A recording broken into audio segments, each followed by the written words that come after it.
구원의 비하인드 스토리라는 제목으로 말씀을 나눕니다.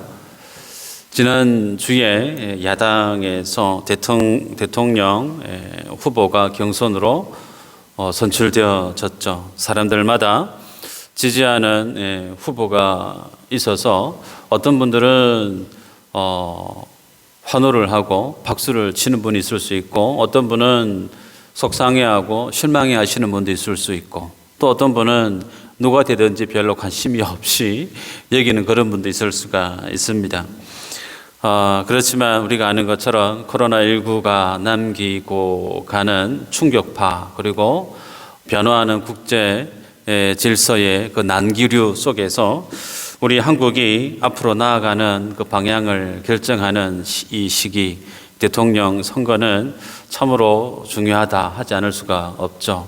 그래서 우리가 늘 깨어서 기도해야 될 내용은 이 나라를 정말 안정적으로 번영의 길로 잘 섬길 수 있는, 하나님을 두려워하고 이 나라를 정말 사랑으로 섬길 수 있는 그런 지도자가 선출되게 해달라고, 그리고 그러한 정권이 되어주게 해달라고 꼭 깨어서 기도하는 우리가 되었으면 좋겠습니다.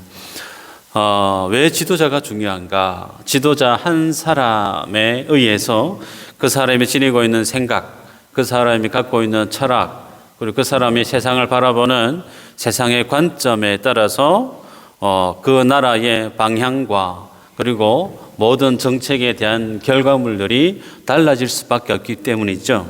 그래서 우리들은 지도자에 대해서 늘 기도하는 자세가 필요하다 말할 수 있죠. 오늘 본문에 보면 모세가 이스라엘 백성들의 지도자로서 하나님 앞에 취하는 그의 행동이 있습니다. 그리고 그가 하나님 앞에 기도하는 기도의 내용들이 수록되어지고 있죠. 우리들은 이 모습을 보면서 모세의 행동과 그리고 모세가 하나님 앞에 기도하는 이 과정을 통해서 하나님께서 이스라엘 백성들 가운데 하나님의 구원을 어떻게 이루어 가시는지를 바라볼 수가 있습니다. 우리들은 지난 시간까지 금송아지 사건에 의해서 남기고 한 그 결과물에 대해서 우리가 보았습니다. 하나님께서 마음이 상하셔서 주의 사자를 너희들 앞서 보내 이스라엘 가운데 가나안 땅 가운데 인도해 드리겠다. 그러나 나는 너희들과 함께 가지 않겠다. 그렇게 말씀을 하지 않았습니까? 이 말씀은 하나님께서 이스라엘과의 관계를 하나님이 끊으시는 듯한 표현이었기 때문에 이스라엘 백성들의 반응은 슬퍼했다 그랬죠. 그리고 한 사람도 자신을 단장하는 사람이 없었다. 그렇게 말씀을 했습니다. 그런 모습 속에 주님이 모든 장신구들을 정리해라 라고 했을 때 이스라엘 백성들이 그들이 지니고 있었던 그 모든 장신구들을 정리했던 내용을 우리는 지난 시간에 보았죠.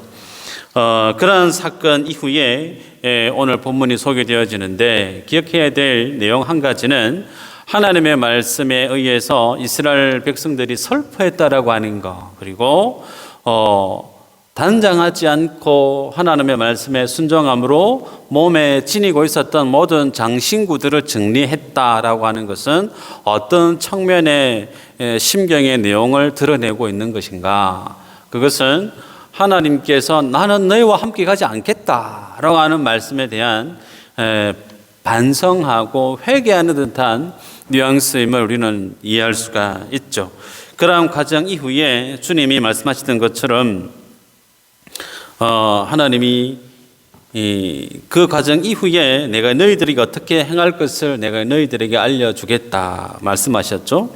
그 말씀 이후로 오늘 본문이 소개되어지는 것을 볼 수가 있습니다.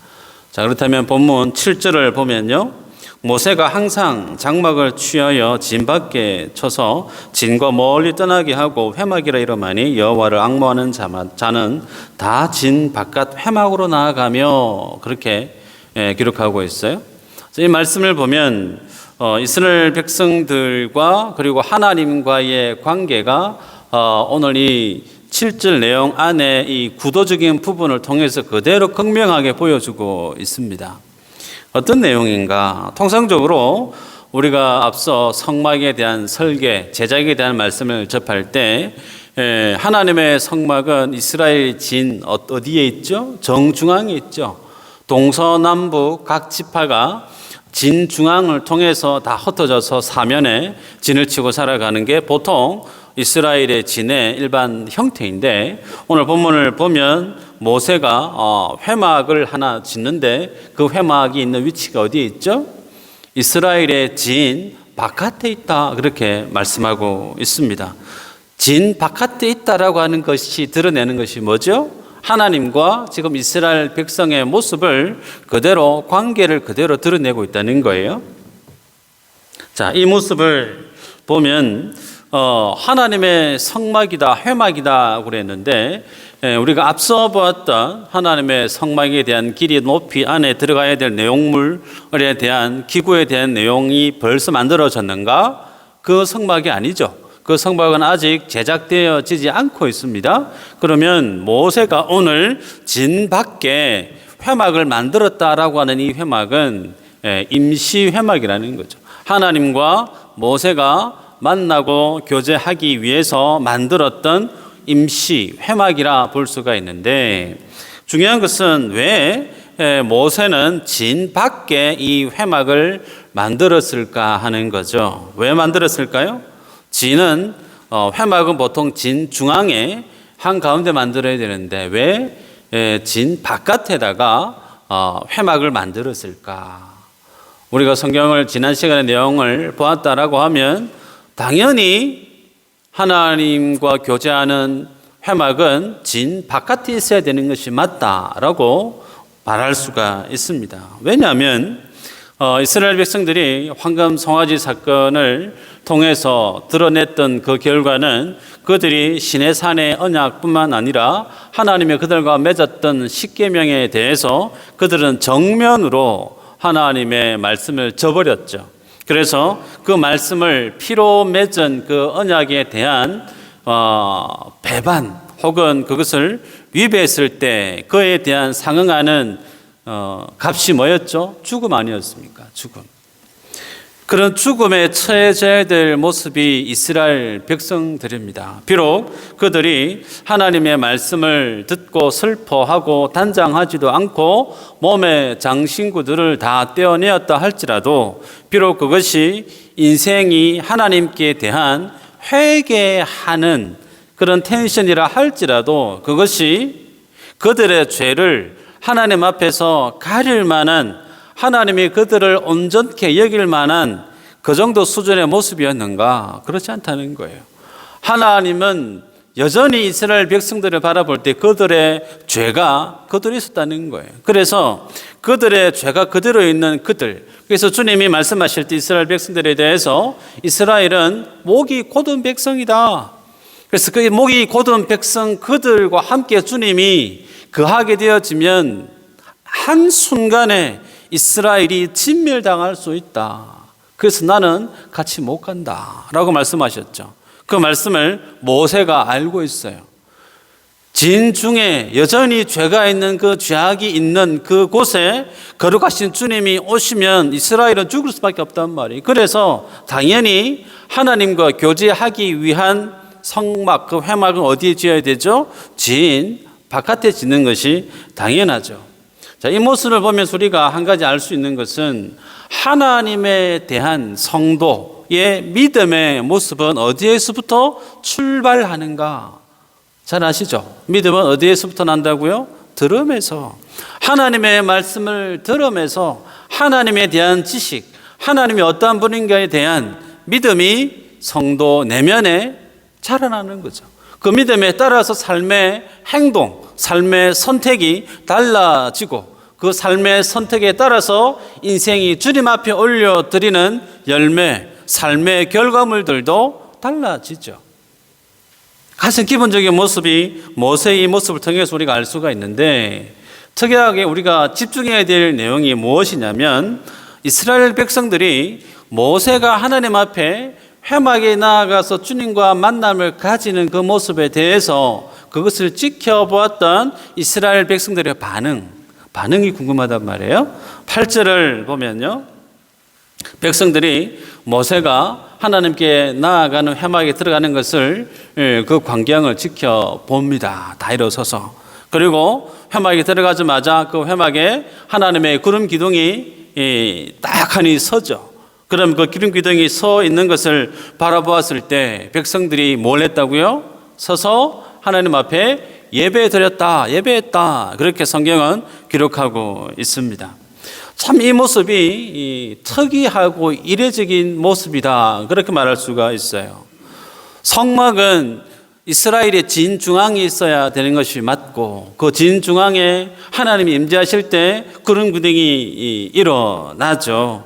그래서 그 구름 기둥은 그 진 사면에 있는 모든 사람들이 바라보게끔 그렇게 하나님이 임재하셨는데 오늘 본문에서 모세가 진 밖에 성막을 짓고 그곳에서 주님과 만남을 가질 때 하나님의 구름 기둥이 임재했단 말이에요. 그리고 그것을 보려고 하는 사람들만 볼 수 있었다는 겁니다. 이 하나님의 임재의 모습이 이스라엘의 진 안에 있지 않고 이스라엘 바깥에 하나님이 임재하셨다. 이 사실이 상당히 이례적이에요. 그런데 이러한 이례적인 특별한 이러한 모습이 오늘 본문에서만 소개되어지는가? 아니요.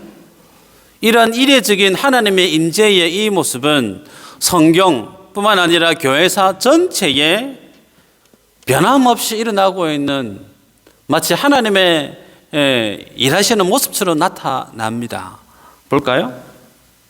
성경에 보면 구약과 신약에서 성전과 종교 지도자들이 하나님 앞에 타락합니다. 변질되어질 때 하나님의 말씀이 어디에 임재하죠?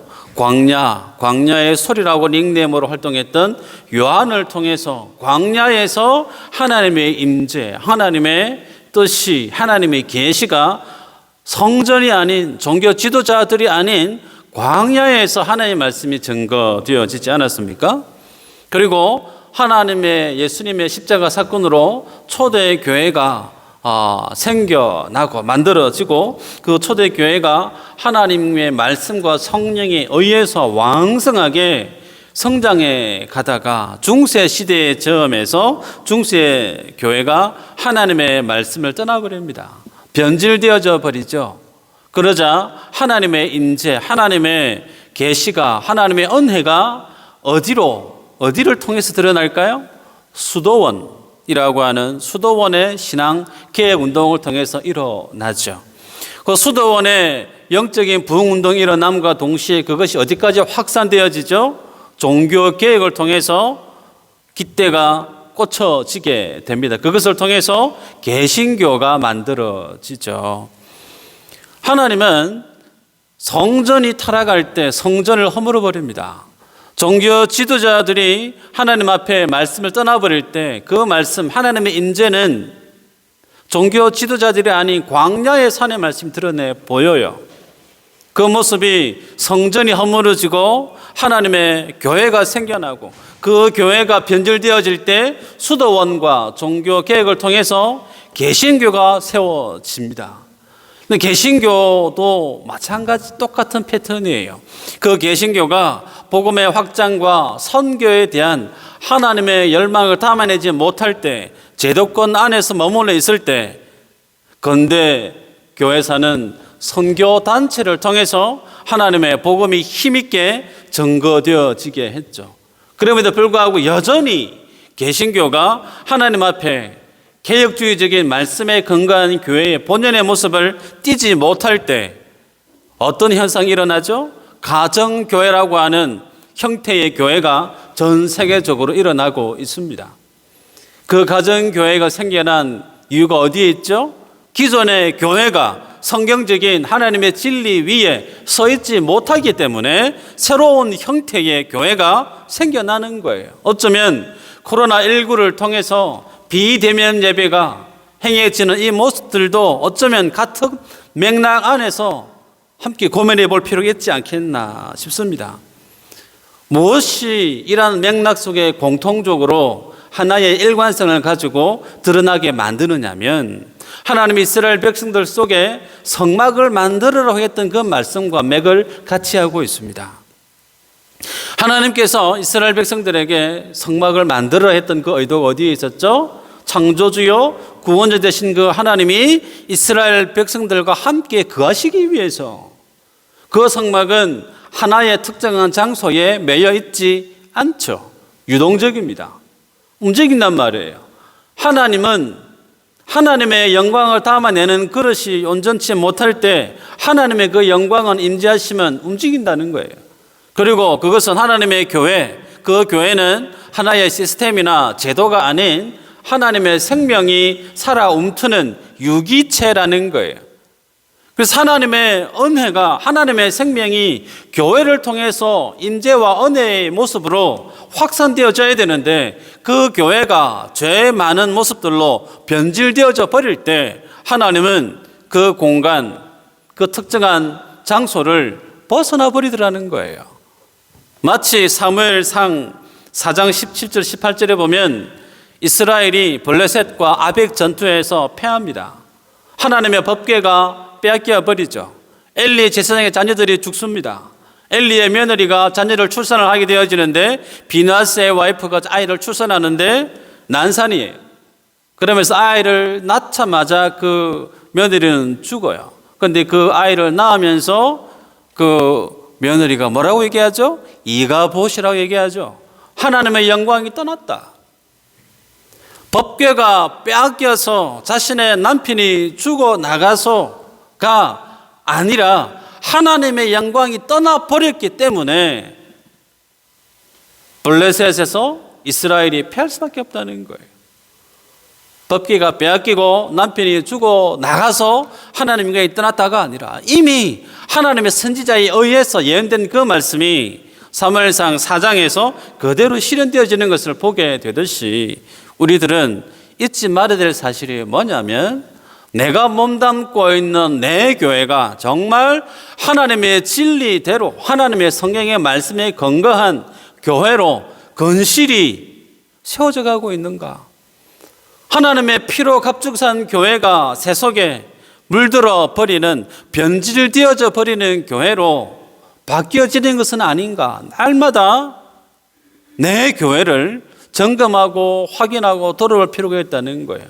당연히 하나님 앞에 서 있는 나의 믿음의 모습도 동일하게 하나님의 진리 앞에서 마치 엑스레이를 찍어내듯이 내 믿음의 모습, 내 마음의 중심을 진리의 말씀으로 날마다 점검하지 않을 수가 없다는 겁니다.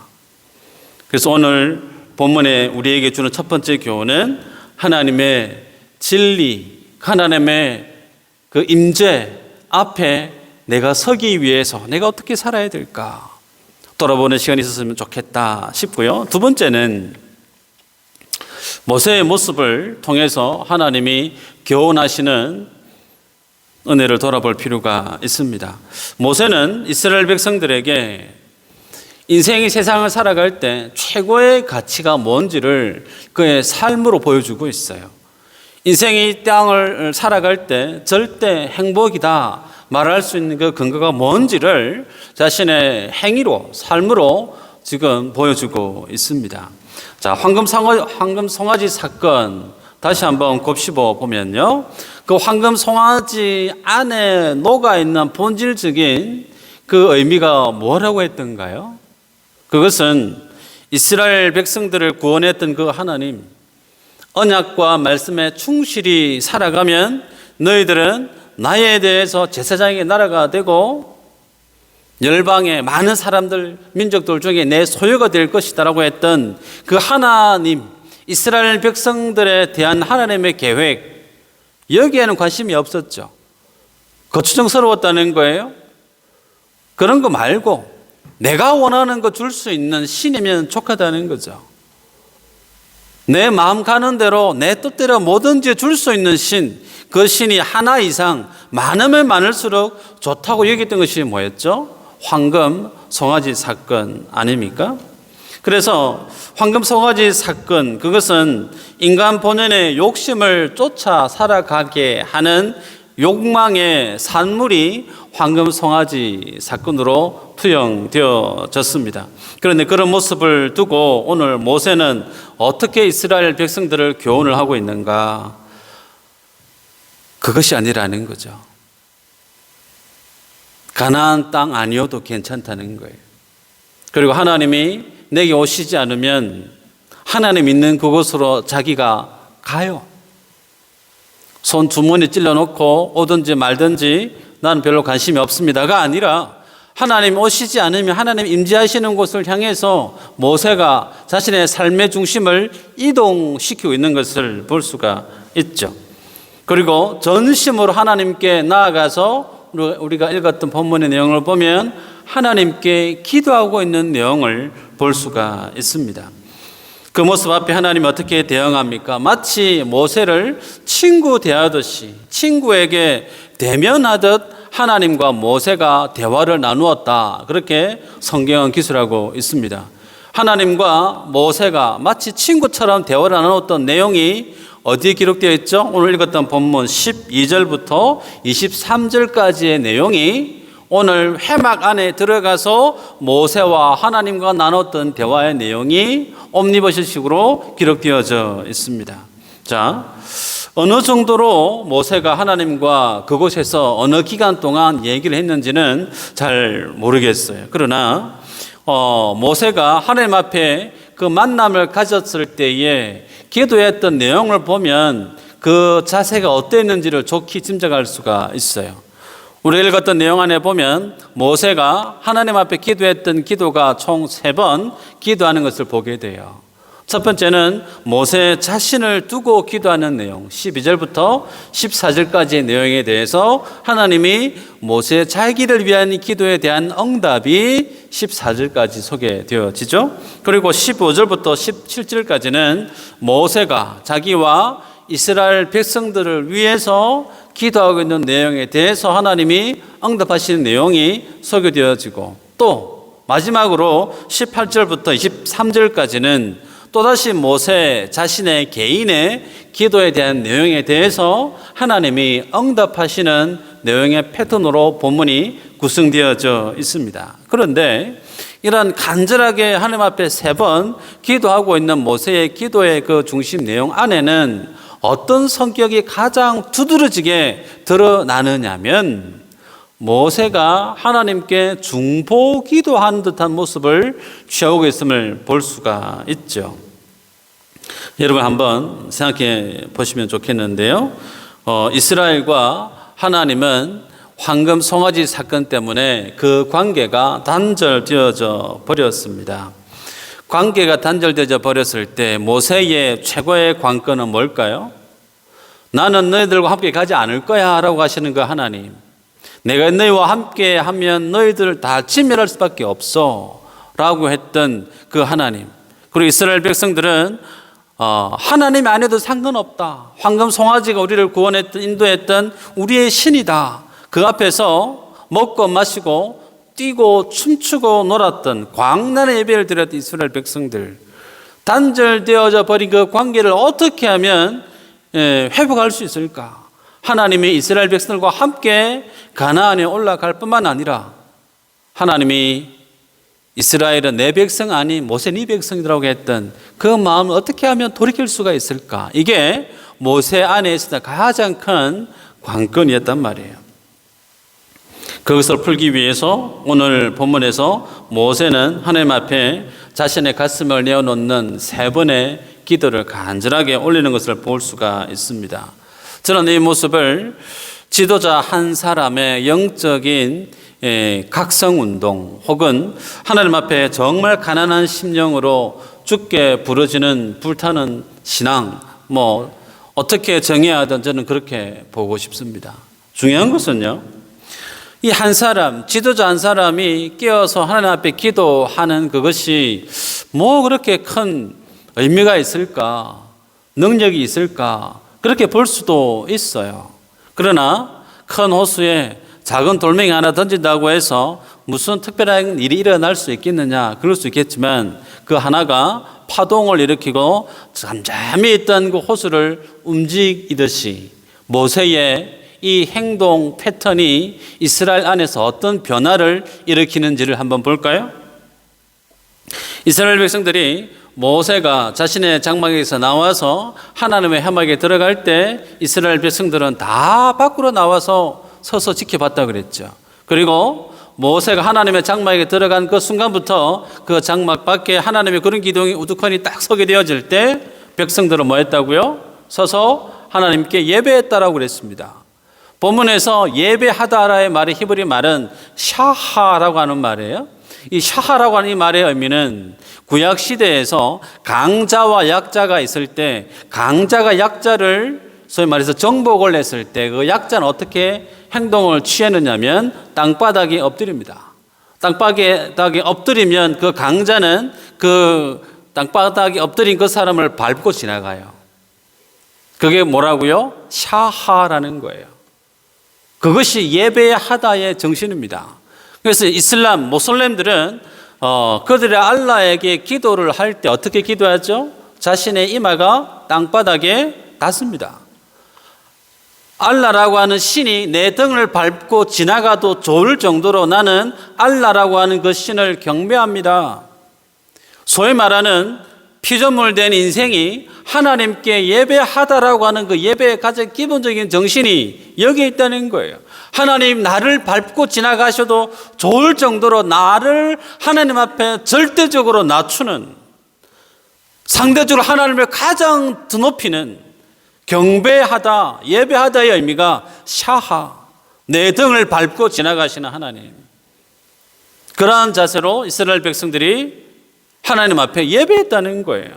여러분 상상해 보시면 모세가 광고하고 갔을까요? 나 이제 하나님께 예배하러 간다, 광고하고 갔을 그러지 않았을 겁니다. 그 시간이 이른 아침인지 혹은 오전인지 점심때인지 오후인지 몰라요. 근데 가고 싶을 때 가는 거예요.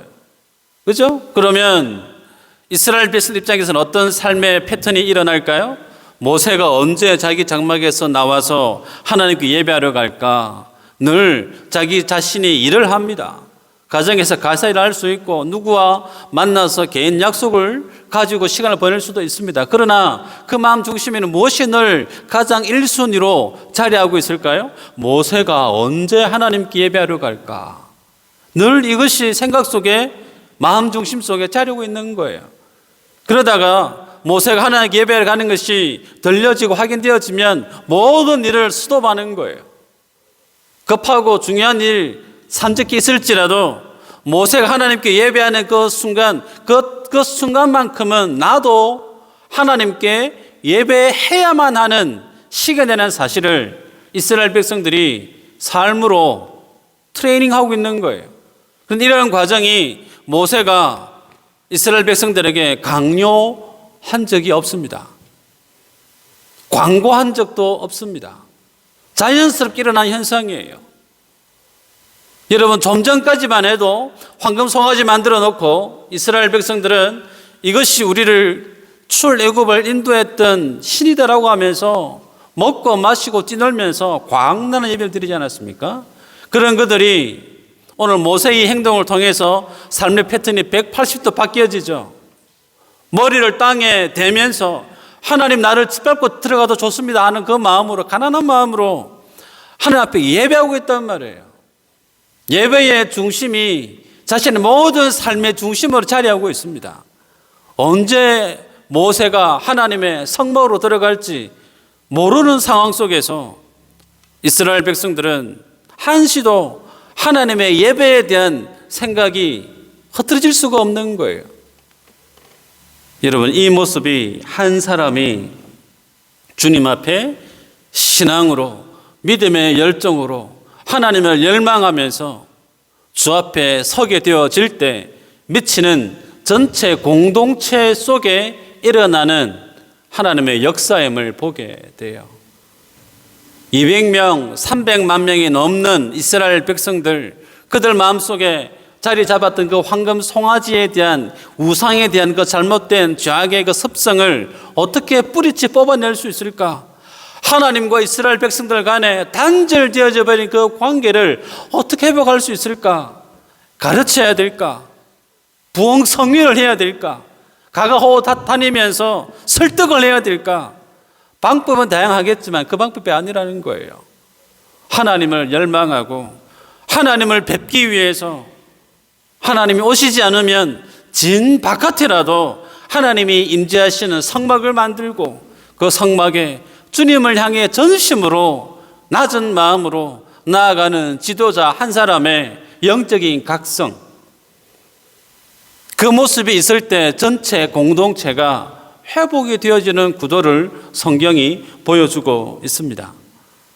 저는 이 모습을 보면서 오늘 우리 교회의 모습을 생각하지 않을 수가 없죠. 많은 사람들이 교회는 이래야 된다, 저래야 된다, 많은 의견을 개진할 수가 있고 교회 안에 회복해야 되고 수습해야 되고 개선해야 될 많은 문제점들이 있을 수 있는데 그것을 두고 열띤 논쟁이나 토의나 토론 지적할 수 있어요. 방법론이 다양하게 데스크 위에 올라올 수 있겠지만 그러나 하나님을 열망하는 뜨겁게 하나님을 찾고자 하는 이 가슴이 없이는 테이블 위에 이것이 좋은 최선의 방책이라고 내놓는 그 모든 것들이 과연 의미가 있을까? 과연 그것들이 고질적인 공동체 안에 잘못된 그 모습들을 끊어내고 하나님의 기뻐하시는 공동체의 모습으로 이끌어 갈 수 있는 동력이 될 수 있을까? 그렇지 않다는 거예요.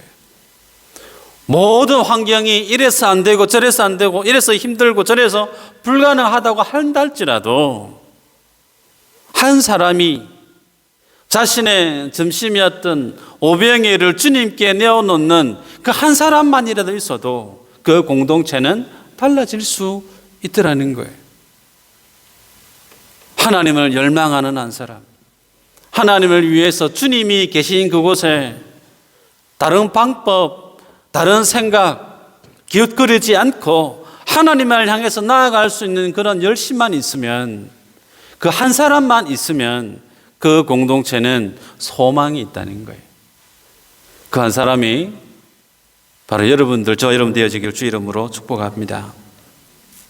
마지막으로요, 오늘 본문에 보면 모세가 하나님 앞에 기도하는 내용을 볼 필요가 있습니다. 12절부터 16절까지 모세가 하나님 앞에 기도할 때 반복적으로 쓰고 있는 표현 한 가지가 있어요. 보면 주의 목전에 은총을 입었사오면 이라는 뜻이죠. 주의 목전에 종이 은총을 입었사오면, 이 은총을 입다, 소위 하나님으로부터 불쌍히 여김을 받다, 혹은 하나님으로부터 은혜를 받다, 그 뜻이 은총이다, 그렇게 표현할 수가 있는데, 그런 은총을 받았다라고 하면서 모세가 뭐라고 기도하냐면 주의 길을 내게 보이사 내게 주를 알리시고 이 족속을 주의 백성으로 여기소서, 그렇게 기도하는 것을 볼 수가 있습니다. 주의 길을 내게 보이소서. 소위 이스라엘 백성들, 말 안 듣는 저들, 어떻게 내가 가나안 땅으로 저들을 데려갈 수 있겠습니까? 하나님도 안 되는 저들 내가 어떻게 할 수 있겠어? 내게 길을 보여주세요. 그렇게 기도하는 모세의 모습을 볼 수가 있습니다. 그런데 그 모든 이스라엘 백성들을 인도하는 것, 그리고 이스라엘 백성들이 그들의 광야가 아닌 가나안 땅으로 가서 온전히 구원의 완성을 일구어내는 것, 그 모든 근거가 어디에 전제하고 있느냐? 주의 목전에 은총을 얻었사오면, 다른 데 있지 않다는 거예요.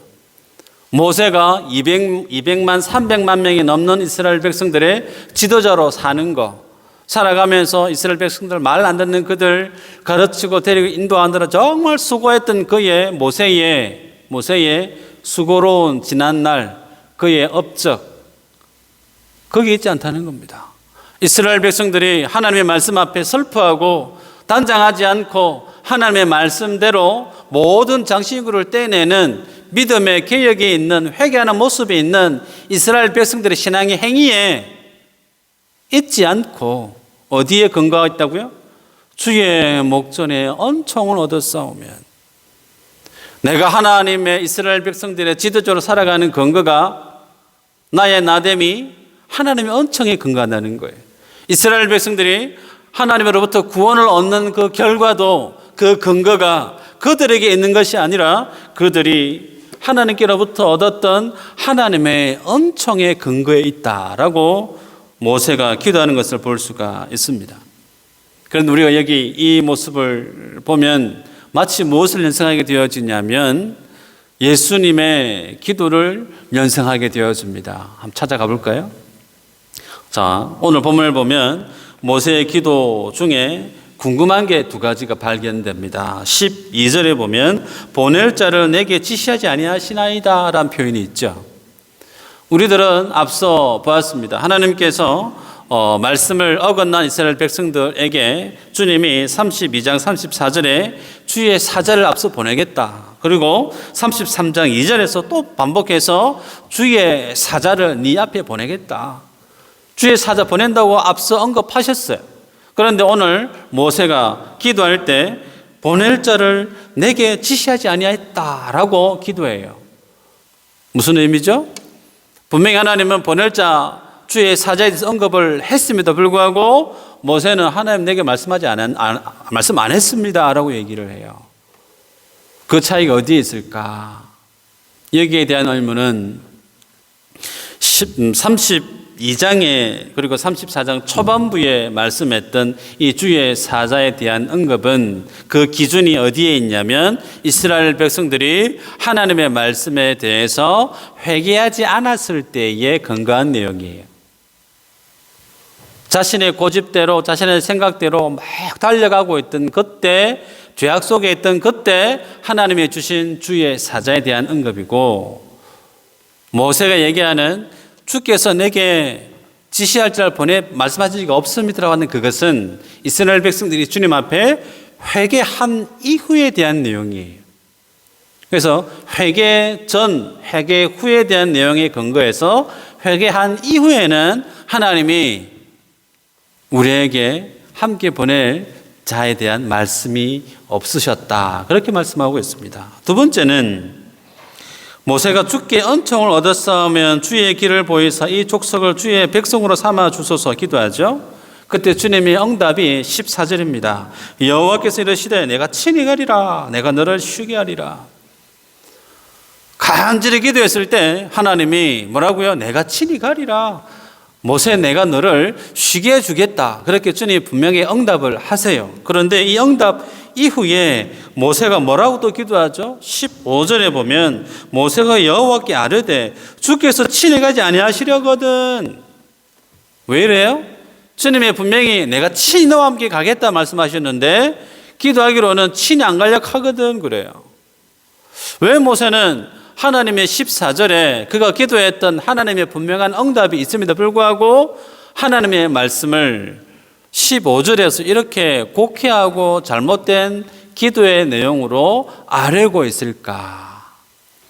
모세가 하나님의 그의 기도에 대한 응답을 잘 못 알아들었을까요? 그게 아닙니다. 이 말씀의 의미는 주어를 보고 인칭 대명사를 보면 쉽게 알 수가 있어요. 하나님께서 모세의 기도에 대한 14절에서 내가 친히 가리라 가신대요. 근데 누구와요? 내가 너를 쉬게 하리라. 하나님이 친히 가긴 가는데 누구와 함께 가느냐면 이스라엘 백성들이 아닌 모세 내가 너하고 가겠다. 그렇게 말씀하고 있어요.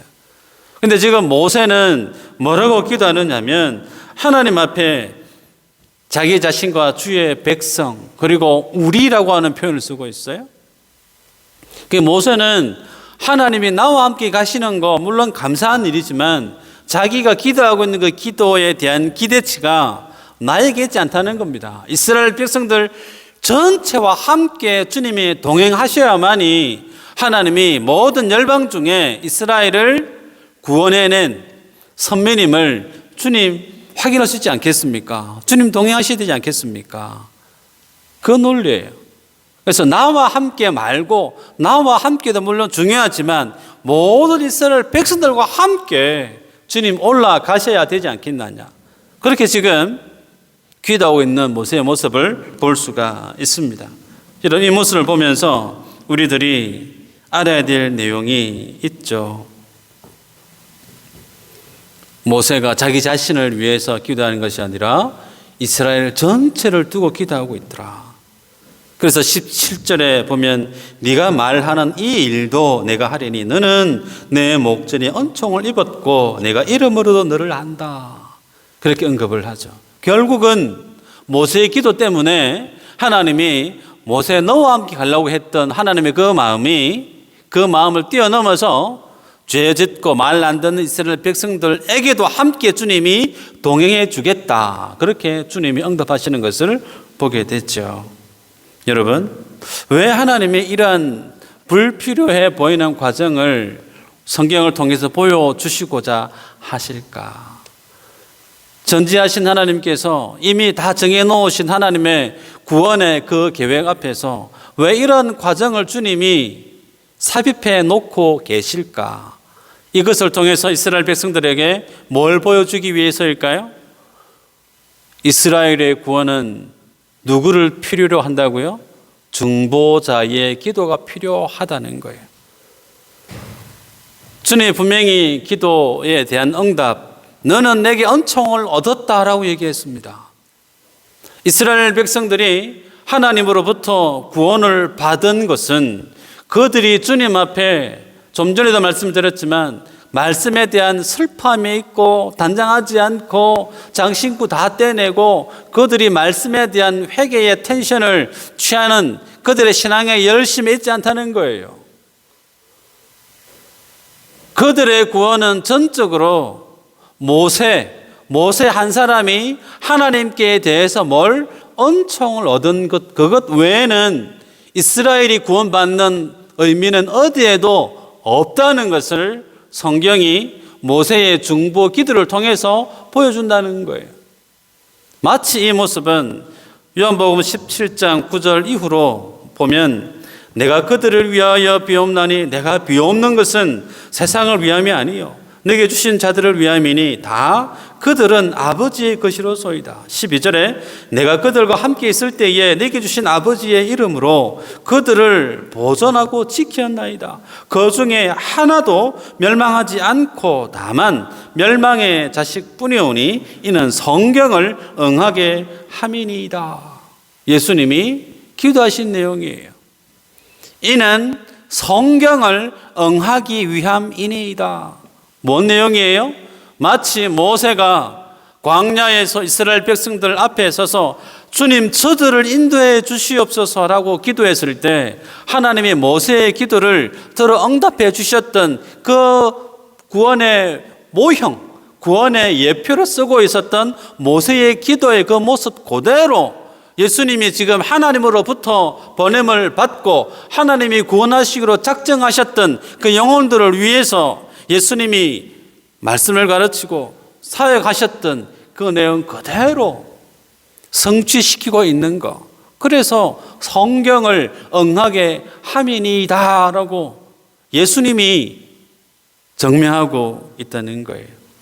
여러분, 이 모습을 보면 오늘 하나님이 우리들을 어디에 세우시느냐면 오늘 나의 구원이 어떤 구원인가를 다시금 보게 하는 거예요. 내가 예수님 믿고 교회 생활을 하면서 구원받은 하나님의 사람으로 살아가는 그 근거가 어디에 있느냐?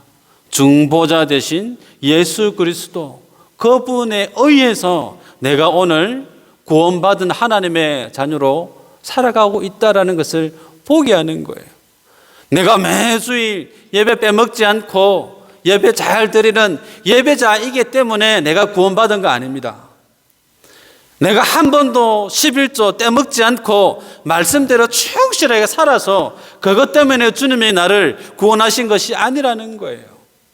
하나님께서 중보자 되신 예수 그리스도에게 부어주셨던 그 하나님의恩총, 예수님 외에는 내가 오늘 이 자리에 앉아있는 근거, 그 이유는 어디에도 없다라는 것을 다시금 보게 하신다는 겁니다. 말씀을 맺기를 원하는데요. 이전에 뭐 지금도 유명하지만 복음송 중에 당신은 사랑받기 위해 태어난 사람 다 아시죠? 당신은 사랑받기 위해 태어난 사람. 이 찬양을 들여다보면 나라고 하는 존재가 정말 사랑스러운 사람처럼 여겨지는 듯 해요. 그죠? 근데 성경은 뭐라고 얘기하죠? 아니라는 겁니다. 성경은 하나님 앞에 서 있는 나라고 하는 존재가 얼마나 죄악된 인생인지를 고발하고 들춰내요.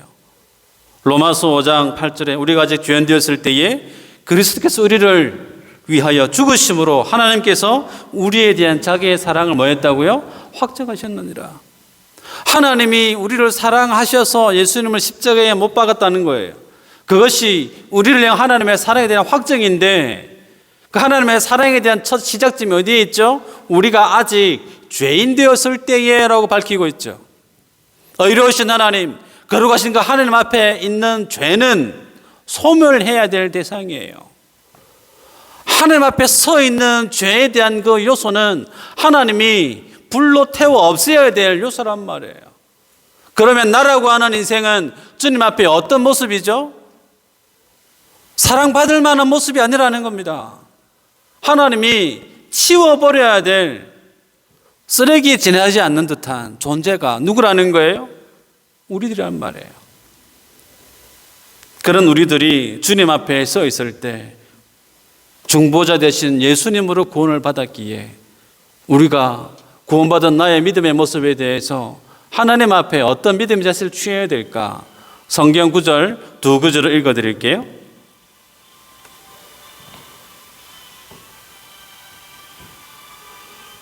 야고보서 4장 8절에 보면 하나님을 가까이 하라. 그리하면 너희를 가까이 하시리라.